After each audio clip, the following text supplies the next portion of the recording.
بلدیہ وسطی میں سب سے زیادہ بارشیں یقینی طور پر ہوتی ہیں اور یقینی طور پر وہاں تباہی ہوتی ہے، لوگ چیخ رہے ہوتے ہیں، اور یہی ہوا۔ 2 منٹ کی چورنگی ہو یا نارتھ کراچی کا علاقہ، وہ ڈوبا رہا، اور یہی ہوا کہ ایڈمنسٹریٹر اور ڈپٹی کمشنر طه سلیم نے روانگی ڈالی اور وہاں پہنچ گیا۔ آپ دیکھ رہے ہیں کہ وہ خود اپنی آنکھوں سے دیکھ رہے ہیں کہ پانی کی کس طرح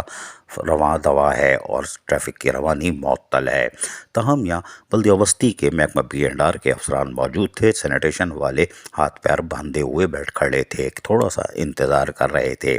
لیکن بارش جو رات گئے شروع ہوئی تھی اس کے بعد یقینی طور پر ضلع وسطی میں پانی ہی پانی تھا۔ رکن سندھ اسمبلی وسیم قریشی بھی چیخ اٹھے اور وہ چورن بیچنے لگے، لیکن ان کا چورن بیکار تھا۔ ان کو یہ چورن بیچنا چاہیے تھا ہائی وے کے آگے جا کے، اس لیے کہ جن کا کام تھا وہ سب روا دوا ہیں اس وقت ہائی وے سے آگے اور سنت ابراہیمی ادا کر رہے ہیں، اور یقینی طور پر اب وہ بارش رکے گی پھر آئیں گے، اس وقت تک کراچی کا کام لگ چکا ہوگا، لیکن وسیم قریشی نے اپنا حق ادا کر دیا۔ اس ٹائم ہم رائی sweet 5B3 sector north Karachi کے یہ بالکل مین روڈ پہ کھڑے ہوئے ہیں، اور صورتحال آپ دیکھ رہے ہیں، ذرا دکھائیے گا ذرا صورتحال۔ یہ پورا روڈ جو ہے پانی برابر ہوا ہے، اور اس کے ساتھ ساتھ یہ دیکھیں گلیوں کے اندر بھی پانی داخل ہو گیا ہے اور گھروں میں پانی کئی فٹ جمع ہوا ہے، لوگوں کی املاک بھی خطرے میں پڑی ہوئی ہے اور جان بھی خطرے میں پڑی ہوئی ہے۔ تو میں کراچی سے سندھ جانے والے وزراء سے، وزیر اعلیٰ صاحب سے اور تمام سرکاری افسران سے ہاتھ جوڑ کے درخواست کرتا ہوں کہ اللہ کے واسطے آپ کی عید ہو گئی، اب واپس آ جائیں، اور وہ تمام سرکاری افسران جو صبح سے فون نہیں اٹھا رہے، بڑے بڑے دعوے کیے تھے کراچی ایمرجنسی رین کے حوالے سے، وہ سب آپ کے سامنے یہ حقیقت موجود ہے۔ اس وقت علائشوں کے ڈھیر لگے ہوئے ہیں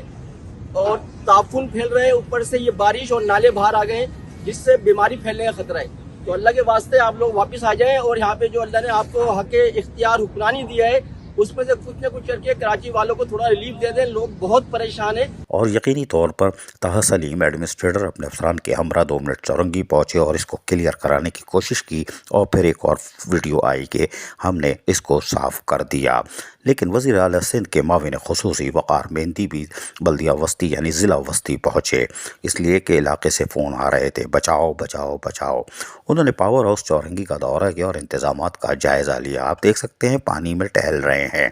اور پانی بھی زیادہ ہے، اور یہاں ڈائریکٹر سینیٹیشن ظہیر احمد بھی آج ان کے بھی طوطے اڑے ہوئے ہیں۔ یقینی طور پر کام بڑا باریک لگ چکا تھا، لیکن کنٹرول کرنے کے لیے ہر ممکن کوشش کر رہے تھے، لیکن پورا شہر جہاں دل جل تھل تھا وہیں پر بلدیہ وسطی نے اپنے وسائل کا استعمال کرنے کی بھرپور کوشش کی اور یقینی طور پر اس کو کامیابی ہوئی، لیکن ہم آپ کو بتائیں گے یہ کامیابی وقتی ہے، لیکن کوئی بات نہیں، وقتی ہی صحیح۔ لیکن یہاں پر بھی ایڈمنسٹریٹر ہوں یا ان کی پوری ٹیم اس وقت بارش کے پیچھے لگی ہوئی ہے، جبکہ دوسرا آپریشن علائشیہ اٹھانے کا ہے، اس کے لیے ایک الگ ٹیمیں لگی ہوئی ہیں اور ہاتھ پیر پھولے ہوئے ہیں۔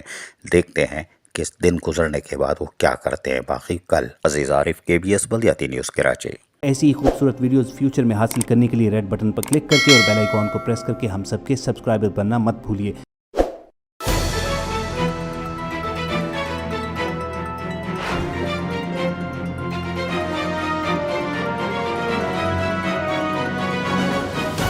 KBS بلدیاتی نیوز۔